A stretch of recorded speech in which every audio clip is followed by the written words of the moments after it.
ఇప్పుడు Israel America రెండు కలిసి ఇరాన్ మీద యుద్ధం చేస్తున్నాయి. తెలిసిందా మీకు? ఇరాన్ నాయకుడిని మరి అక్కడ నాయకుడిని చంపడం జరిగింది అని న్యూస్ వచ్చింది. ఒక రాజ్యం మీదకి రెండు రాజ్యాలు లేవటం, మరి ఈ రాజ్యం ఊరుకోదు, మళ్ళీ వాటి మీద అటాక్ చేసిద్ది. అలాగే పాకిస్తాన్కి ఆఫ్ఘనిస్తాన్కి ఫైటింగ్ జరుగుతుంది. అలాగే ఇరాన్ ఏం చేసింది, అమెరికా ఇజ్రాయెల్ దాని మీద దాడి చేసినందుకు ఈ అమెరికా దేంతోనైతే అనుబంధం కలిగి అందులో సైనికులను పెట్టిందో ఆ సైనికులు దాదాపు 8 దేశాల్లో అమెరికా సైనికులు ఉన్నారు. ఆ దేశాల్లో ఉన్న వాళ్ళ మీద బాంబులు వేసింది ప్రతీకార చర్యగా. ఇంతటితో అయిపోలా, మళ్ళా ఉంది. వెంటనే అధ్యక్షుడు ఎన్నుకోవడం కూడా జరిగింది. వాళ్ళు ఆ అధ్యక్షుడు లైన్లోకి రాగానే మళ్ళీ ఫైటింగ్ స్టార్ట్ అయింది. ఇదంతా చూస్తుంటే మీకేం అర్థమవుతుంది? రాజ్యముపై రాజ్యములు లేచును ఖాయం, అక్రమాలు విస్తరించి ప్రేమలు మాయం. రాజ్యముపై రాజ్యములు లేచును ఖాయం, అక్రమాలు విస్తరించి ప్రేమలు మాయం. యేసువార్త దిగంతాలు చేరును సత్యం, యేసువార్త దిగంతాలు చేరును సత్యం. విశ్వసించు వారంతా బ్రతుకును నిత్యం, విశ్వసించు వారంతా బ్రతుకును నిత్యం. మనస మరువకు యేసుని రాకడ, భక్తుగా ఉండివా ఉండదు మనుగడ. ఇప్పుడు ఇది కంటిన్యూ అయిందనుకో, కొట్లాట కంటిన్యూ అయిందనుకో, ఇరాన్కి సపోర్ట్ చేసే దేశాలు ఏకమైనవి అనుకో, పెద్ద యుద్ధం అయింది అది. ఇప్పుడు ఇరాన్కి సపోర్ట్ చేస్తూ కొన్ని దేశాలు ఉన్నాయి. ఆ లైన్లోకి వచ్చి మీరు ఇలాగ అన్యాయంగా వాళ్ళ మీద అటాక్ చేయడం బాగలేదనుకుంటే వాళ్ళు ఒత్తాసు పలికి వచ్చారనుకో, ఇక వాళ్ళు వీళ్ళు కలిసి మళ్ళీ కొట్టుకోవాల్సి వచ్చింది. దానికి సపోర్ట్ చేసే దేశాలు వచ్చినాయి అంటే రెండు కలిసి కొట్టుకుంటే ఇంకా పెద్ద యుద్ధం అయింది. ఇప్పుడు యుద్ధం వాళ్ళు కొట్టుకుంటే మనకేందిలే అని మీరు ఫేస్ పెట్టారు.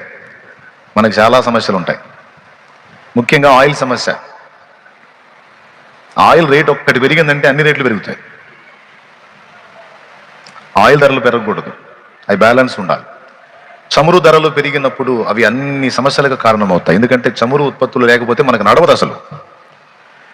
కాబట్టి మధ్యప్రాచ్యంలో జరిగేటువంటి పరిస్థితులు, ప్రపంచ దేశాలలో జరిగేటువంటి పరిస్థితులు ఆ ప్రాంతాలనే కాదు, టోటల్ ప్రపంచం మొత్తాన్ని కూడా ఇబ్బంది పెట్టేటువంటి పరిస్థితులుగా మారతాయి.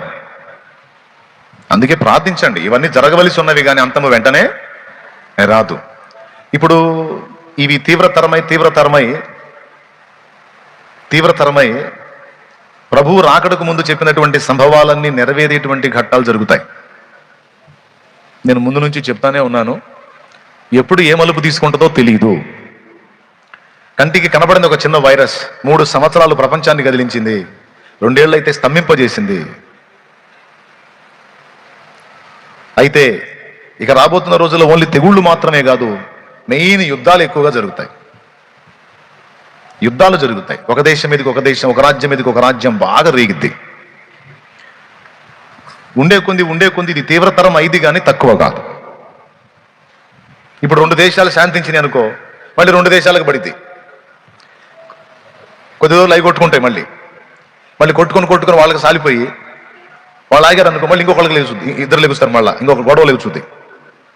అట్లాగా రాజ్యము పైకి రాజ్యము, జనము మీదికి జనము లేచును అన్నాడు ప్రభు. మీరు ఎప్పుడు కూడా నిద్రమత్తులై ఉండొద్దు. చాలా సంవత్సరాలుగా రాకడం గురించి ఒక పాటని అందిద్దాం ప్రజలకు అనుకుంటే ఇన్ని సంవత్సరాలు దాన్ని రానిలా దేవుడు. దాదాపు 12 సంవత్సరాల ఎదురుచూపు, 12 ఏళ్ళకి ఎదురు చూస్తున్నా. రాకడ మీద ఒక పాట రిలీజ్ చేయాలి, ఒక పాట. ఇన్నేళ్ళు రానిలా, ఇప్పుడు రానిచ్చాడు దేవుడు. అంటే ఇక సంభవాలు ఏవేవైతే ఉన్నాయో అవన్నీ నెరవేరటానికి ఒకటొకటి ఇప్పుడు అడుగులు పడతాయి. ఇప్పుడు ఇవి కొద్ది రోజులు కొట్టుకుంటాయి, ఈ దేశాలు కొట్టుకున్నాక చల్లారుతాయి. అంటే అన్నీ అయిపోయి కాస్త రిలీఫ్ అయ్యి మళ్ళీ ఆయుధాలు సమకూర్చు మళ్ళీ తన్నుకోవడానికి. ఈలోపు మళ్ళీ 2టికి పడుద్ది. మళ్ళీ అక్కడ కొంత జన నష్టం, సైనిక నష్టం, మళ్ళీ ఇంకో 2టికి పడిద్ది. అట్లా దేనికి పడుద్దో, ఎప్పుడెప్పుడు ఏది దేని మీదకి వచ్చిందో తెలియదు. అలాంటి పరిస్థితుల్లోనికి ప్రపంచం వెళ్ళబోతుంది. ప్రపంచ పరిస్థితులు గతములో ఉన్నంత ప్రశాంతంగా భవిష్యత్తులో ఉండవు. చాలా మార్పులు వస్తాయి. చూస్తానే మీకు అర్థమైద్ది. ఇవన్నీ కలిసి యేసుక్రీస్తు రెండవ రాకడకు దారులు వేయటం కాదు, దానికంటే ముందు అంత్య అబద్ధ క్రీస్తు యొక్క బయలుపాటు కొరకు దారులు వేస్తాయి. అంటే వాడు ముందు అవుట్ అయితేనే కానీ ఆయన రాడు. విలన్ రావాలి, వాడు కొంచెం హడావిడి చేయాలి, ఫైనల్లో హీరో రావాలి, వాడిని దన్నాలు మనల్ని బయటికి తేవాలన్నట్టు. దేవునికి స్తోత్రం, హల్లెలూయా. ఇప్పటిదాకా రియల్ సినిమాలు చూసాం గతంలో, భవిష్యత్తులో రియల్ మూవీస్, రియల్ సినిమాలు చూడబోతున్నాం అన్నమాట. అందుకే రియల్ సినిమాలు ఆపేసేయండి, ఇక రియల్ సినిమాలు చూడండి. దేవునికి స్తోత్రం. జరుగుతుంది నిజంగా. ప్రకటన గ్రంథములో దేవుడు తన పరిశుద్ధ భక్తుల చేత పరిశుద్ధాత్మ ప్రేరణతో పలికించిన ఏ మాట కూడా మిస్ అవ్వదు, ఒక్కటి కూడా మిస్ అవ్వదు, మొత్తం నెరవేరి తీరాల్సిందే. స్తోత్రం చెప్పండి అందరూ గట్టిగా, 2 చేతులే చెప్పండి, ఏం పర్లేదు. బాగా వినండి. అందుకే కొంచెం న్యూస్ అబ్జర్వ్ చేయండి. ప్రపంచంలో ఏం జరుగుతుంది, అది సంఘం మీద ఎలా ప్రభావం చూపుతుంది, సంఘాన్ని ఎలా ప్రభావితం చేస్తుంది, మన దేశం ఎలా ప్రభావితం చేస్తుంది, కొంచెం అబ్జర్వ్ చేయండి, న్యూస్ అబ్జర్వ్ చేయండి. నీకు చాలా ఉపయోగంగా ఉంటుంది. ఇక సిద్ధపడాల్సిన దినాలు, జాగ్రత్త పడాల్సిన దినాలు. ఎన్నో సంవత్సరాలు పట్టదు నానంతా, 15-20 ఏళ్లలో చాలా నెరవేర్పులు జరుగుతాయి. పక్క చాలా నెరవేర్పులు జరుగుతాయి ఒక 15-20 ఏళ్లలో. చెప్పిన విషయం నీ మాటలు వింటే రేపే వస్తాడేమన్నట్టుంది. నేను టెన్షన్ పడొద్దు. మనకు కొన్ని కోడ్స్ ఇచ్చాడు దేవుడు. ముందు విలన్ అవుట్ కావాలి, విలన్ బయటికి రావాలి, ఆ తర్వాత హీరో ఎంట్రీ. నేడో రేపో ఎందుకు రాడు అని నేను ఎందుకు గట్టిగా చెప్తానంటే, కొన్ని కోడ్స్ ఇచ్చాడు ఆయన. ఆ కోడ్స్లో ఒకటేమిటంటే అంత్య అబద్ధ క్రీస్తు యొక్క బయల్పాటు. ధర్మ విరోధి, నీతి విరోధి రావాలి, వాడి ముందు బయటికి కనబడాలి, వాడు జరిగించాల్సిన చర్యలు కొన్ని ఉన్నాయి, వాటి తర్వాత వస్తాడు. వాడి రాకక మార్గం సుగమం అయితే, వాడు వస్తే అప్పుడు మనం ఫైనల్ చేసుకోవచ్చు. ఇక రెడీ అయిపోవాలి, ఇంకా లేదురా టైం అని. ఇప్పుడు జరిగే పరిణామాలన్నీ వాడు బయలుపాటుకు ఉపయోగపడతాయి. అది ఎలాగంటే, ఒక పక్క తెగుళ్లతో కొంతమంది పోతుంటే, ఒక పక్క కొన్ని దేశాల్లో కరువు విలయతాండవం చేస్తుంది. ఇప్పుడు 3 పూట్ల కనీసం 3 పూట్లలో 1 పూట కూడా ఆహారం దొరకని వాళ్ళు ఇప్పటికీ దక్షిణాఫ్రికా దేశంలో కొన్ని ప్రదేశాలలో, ఆఫ్రికా ఖండంలో కొన్ని దేశాల్లో ఇప్పటికీ ఆ ఘోర దుస్థితి ఉంది.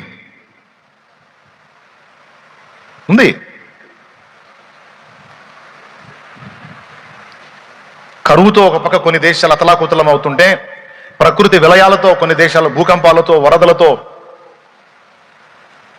కొన్ని దేశాలు అతలాకుతలం అవుతుంటే, తెగుళ్లతో కొన్ని దేశాలు అతలాకుతలం అవుతుంటే,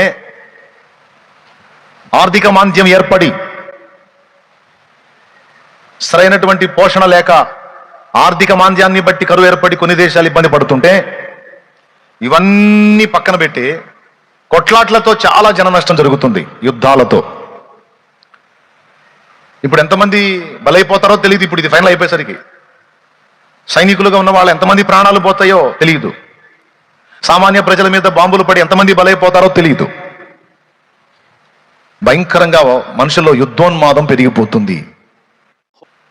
నేను గొప్ప అంటే నేను గొప్ప, నేను రావాలంటే నేను రావాలి, నేను హైలైట్ కావాలంటే నేను హైలైట్ కావాలి, నా రాజ్యం గొప్ప, నా దేశం గొప్ప అని, నా మతం గొప్ప, మతం పేరుతో, ప్రాంతీయ భేదం పేరుతో, గర్వంతో ఇలా ఒక దేశం మీదకి మరో దేశం లేచి జన నష్టం చేసేటువంటి పరిస్థితి రాను రాను ఎక్కువైద్ది.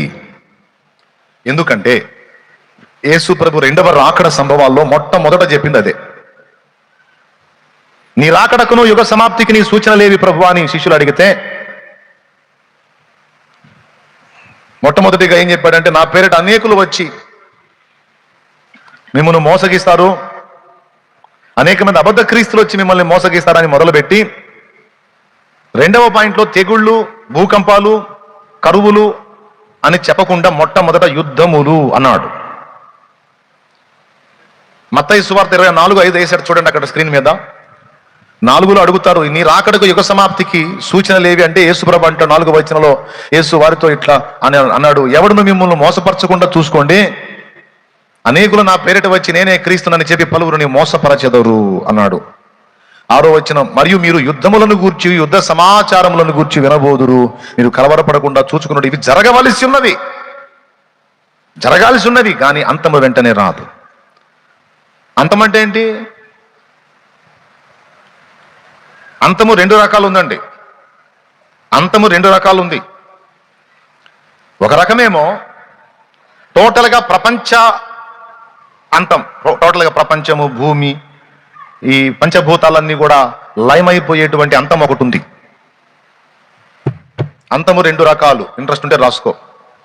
ఒకటేమో పంచభూతాలు, టోటల్గా భూమి, ఆకాశం, మన దృశ్యంగా కనపడుతున్నటువంటి ఈ పంచభూతాలతో సహా, ఆకాశ నక్షత్రాలతో సహా సమస్త విశ్వము, ఏది దేవుడు ఏదైతే సృష్టించాడో భౌతికంగా, ఇదంతా దృశ్య ప్రపంచం అంతా కూడా, అంటే మనకు కనబడుతున్న ఆకాశము, భూమి, ఏమండి పైన నక్షత్రాలు, మొత్తం లయమైపోయేటువంటి అంతం ఒకటి ఉంది. రెండవది యేసు రాకడకు ముందు సంఘము యొక్క సిద్ధపాటు గుర్చినటువంటి అంతము.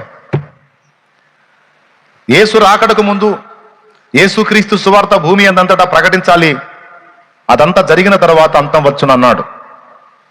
ఈ రాజ్య సువార్త అంతటా ప్రకటింపబడినట్టు తరువాత అంతము వచ్చును అన్నాడు. మీరు గమనించండి, అదే మత్తయి సువార్త 24వ అధ్యాయంలో 14వ వచనం, మరియు ఈ రాజ్య సువార్త సకల జనములకు సాక్షార్థమై లోకమన్నంతటను ప్రకటింపబడును, అటు తరువాత అంతము వచ్చును. మరియు ఈ రాజ్య సువార్త సకల జనములకు సాక్షార్థమై లోకమందంతటను ప్రకటింపబడును, అటు తరువాత అంతము వచ్చును. ఇదేంది? సువార్త ప్రకటన అయిపోయిన తర్వాత మరి సంఘం ఎత్తబడటం, తర్వాత ఇశ్రాయేలు ఎత్తబడటం, తర్వాత సంఘమును ఇశ్రాయేలును మొత్తం ఐక్యపరిచి వధువుగా చేసుకుని, పట్టమహిషిగా భార్యగా చేసుకుని ప్రపంచం మొత్తాన్ని యేసు 1000 ఏళ్ళు పరిపాలించాల్సిన ఘట్టము, ఇవన్నీ ఉన్నాయి కదా. సువార్త ప్రకటన కంప్లీట్ అవగానే అంతం వచ్చునన్నాడేంటి? ఇవి జరగవలసి ఉన్నవి కానీ అంతము వెంటనే రాదన్నాడేంటి? అంటే ఏ అంతాన్ని గురించి మాట్లాడుతున్నాడంటే, భూమి మీద, వినండి బాగా, స్తోత్రం చెప్పండి గట్టిగా, భూమి మీద ఎంతమందినైతే నిత్య జీవమునకు నిర్ణయించాడో, ఎంతమంది పేర్లు జీవగ్రంథంలో రాయబడ్డాయో, ఎంతమంది యేసు రక్తం చేత విమోచింపబడి నిత్య జీవితానికి బడాలో, ఆ ప్రక్రియ అంతా కూడా కంప్లీట్ చేయబడే ప్రక్రియని అంతమన్నాడు.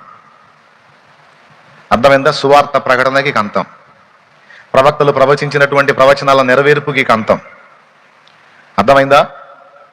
యేసుక్రీస్తు రాకడకు ఏవేవైతే సిద్ధపడాలో ఆ సిద్ధపాట్లన్నిటికీ అంతం. ఒకసారి వచ్చి సంఘాన్ని తీసుకొని వెళ్ళిన తర్వాత మళ్ళా ఆ సువార్త ప్రకటన ఉండదు భూమి మీద. దేవునికి స్తోత్రం. ఎందుకంటే విని మారు మనసు పొందే ఆఖరి వ్యక్తి మారు మనసు పొందే దాకా ఆగుతాడు, అందరికీ సువార్త అందిస్తాడు, మారాల్సిన ఆఖరి వాడు కూడా మారిన దాకా ఆయన ఆగుతాడు. ఇక ఆయన వచ్చి అంతా కంప్లీట్ అయింది అనుకున్నప్పుడు తీసుకొని పోతాడు. దీన్ని సింపుల్గా చెప్పాలంటే యేసు యొక్క వధువు యొక్క సిద్ధపాటు అంతం అని రాసుకో. యేసు యొక్క వధువు సిద్ధపాటును గూర్చిన అంతం. మనందరూ ఎవరు అనుకున్నాం? ఇప్పుడు ఆ వధువులోని భాగాలం మనం. మనకు ముందు చాలా మంది భక్తులు భూమి మీద ఉండి ప్రకటించి పరిచర్య చేసి రక్షణ పొంది వెళ్ళిపోయారు ప్రభు దగ్గరికి. వాళ్ళు వధువులో భాగమే. ఇప్పుడు భూమి మీద ప్రస్తుతం మనం కూడా అందులో భాగమే. మన తర్వాత రక్షణలోనికి వచ్చే వాళ్ళు భాగమే. మొత్తం ఫైనల్ గా ఆఖరోడు కూడా జాయిన్ అవ్వాలి ఇందులో.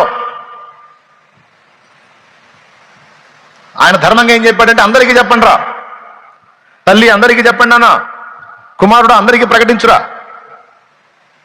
ఎవడైతే విని విశ్వసించి మారు మనసు పొంది రక్షణ పొంది నా వైపు తిరుగుతాడో వాని పేరల్లా జీవగ్రంథంలో రాస్తా.